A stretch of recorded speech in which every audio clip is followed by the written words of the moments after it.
Hello guys, meron pala akong i-share sa inyo na isang apps na doon natin makikita yung ating national ID.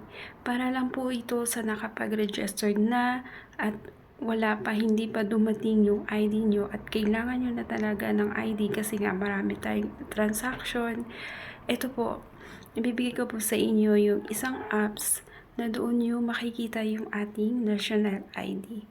Sa akin kasi lumabas yung national ID ko at saka yung PhilHealth ID ko nandoon. Papasalamat ako sa apps na to kasi nga nag-download lang ako galing sa Play Store at doon ko na makikita.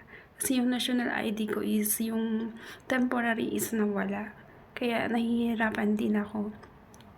Kaya tinry ko to yung isang apps na to at napakadali at saka mabilis.